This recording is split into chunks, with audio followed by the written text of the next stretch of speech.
This week on Hermitcraft.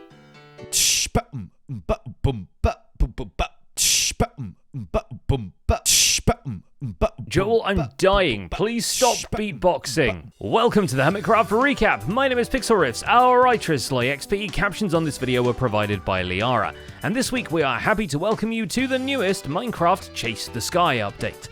Is it on the Hermitcraft server? Not that we can tell.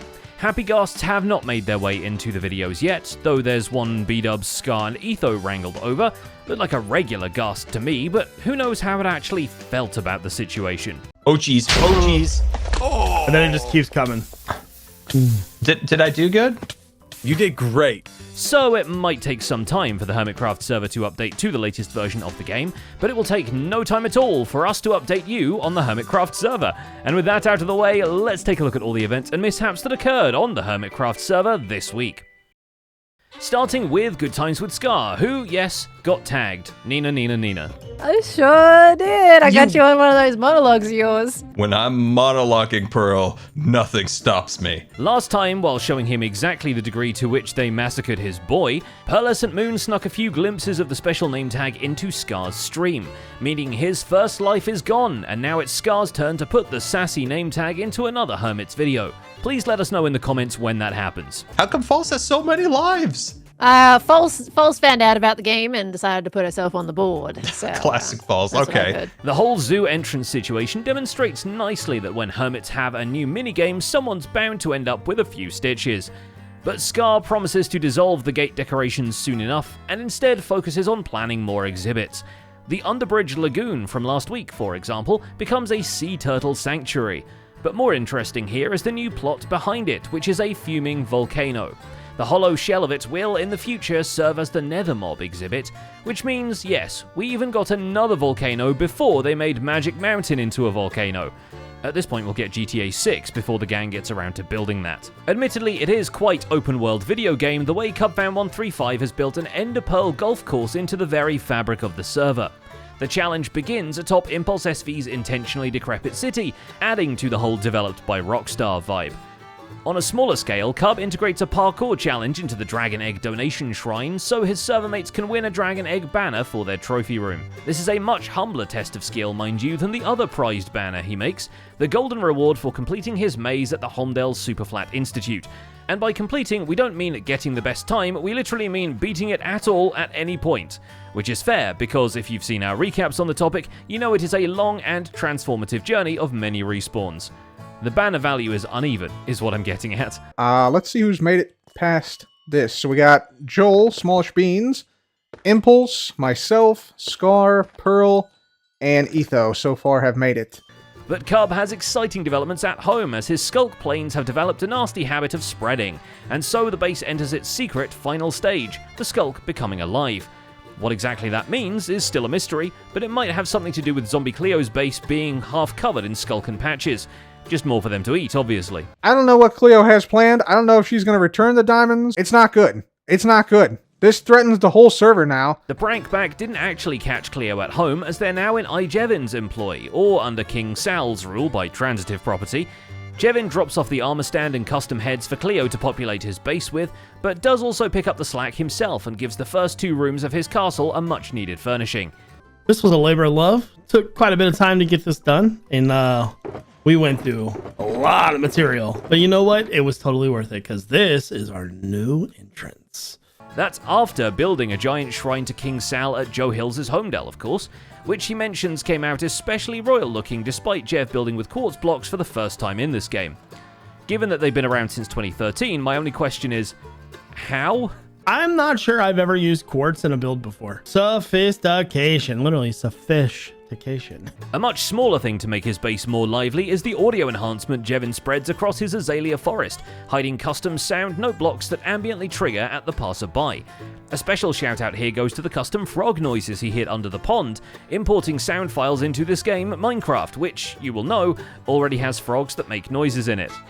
Rendog has also made some improvements to his base, which come with custom sound effects he makes with his mouth. I kind of imagine that these are mechanical, and during the day, this comes down to here, you know, it kind of goes bzz, psh. The base is looking fantastic, but by his own admission, only in the spots where he's done decorating.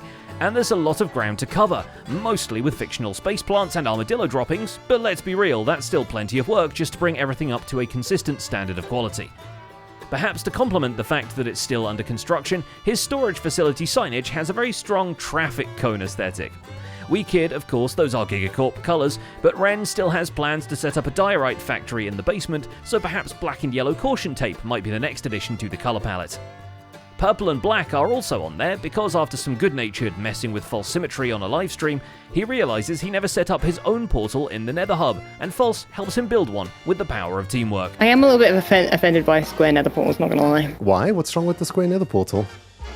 Just I don't like them being square. It's weird for me. You're weird to me. I know. Joel Smallish Beans casts a bigger net when fishing for help and mails an invitation to fill in the billboards at his base to people all over the Magic Mountain, including Skizzleman and his many failing businesses. Thank you. I'm gonna think on it and I'm gonna give it my absolute best go. Okay, you can advertise something as well. You can advertise not kisses. You know, whatever you want. You can advertise whatever you want.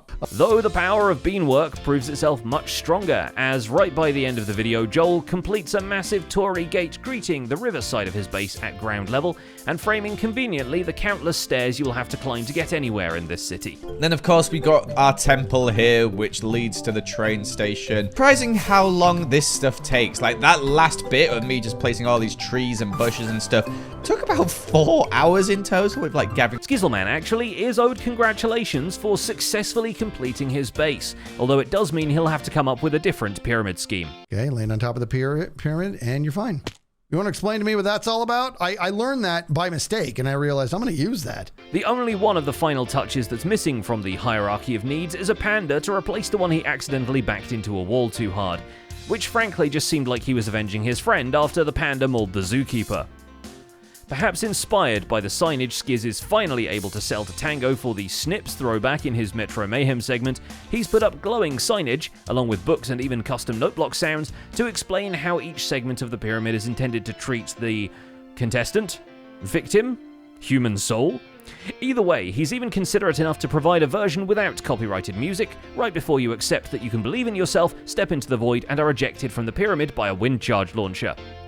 Maybe Skizz can advertise the fact that it's now open for business using the billboard Joel Smallish Beans just invited him to decorate. A little nervous? Sure. Confident I'm going to impress him somehow? No. Meanwhile, Impulse SV makes sure we never forget the Big Dig by building a tribute to it in Metro Mayhem. While it's constructed in a time-lapse, Impulse makes sure to give the Season 5 throwback its proper context by recapping the finished segments around it, False Symmetry's work on Season 4, and Tango's work on Season 7. And you're not done seeing it, since Impulse wants to direct the racers through the Hermit Hollows build by dropping them into it and making them climb back out. Somewhere in between all of this, he's found the time to install a scoring system so contestants can compare best times, and even get some custom fireworks for the finish line from Cubfan. So these are going to be super cool as soon as they come through the finish line, having that go off in here.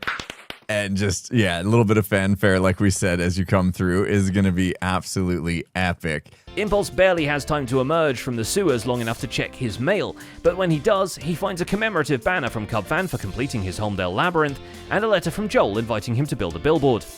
Impulse seizes the opportunity to finally make good on his promise from earlier in the season and advertise Ethos Froglights, which we guess makes a change from Joel Beans' city being used to advertise Purpur. And finally there's Azumavoid, who, due to a recent attractive rebrand of Ravager Rush, can no longer win his Frogger trophy by just using the Luigi strategy and doing as little as possible. Not one to give it up, and also already in charge of trophies for the season, he can't help but give it his best effort instead, and then proceeds to literally play the minigame until it runs out of potions that make the respawn cycle work. Had to fix its redstone at some point too, if you can believe it. Heart Gamer says, "You look so sad. I'm stuck in Ravager." I do. I look really sad down here. Someone please help. If that's not going to win him a frog on a log, I don't know what will. And that's about it for this week's recap. Our writer is LoyXP, and my name is Pixel Riffs. Captions on this video were provided by Liara. Don't forget to leave a like while you're still here, and subscribe so you won't miss future recaps. Thanks for watching, and we'll see you next week.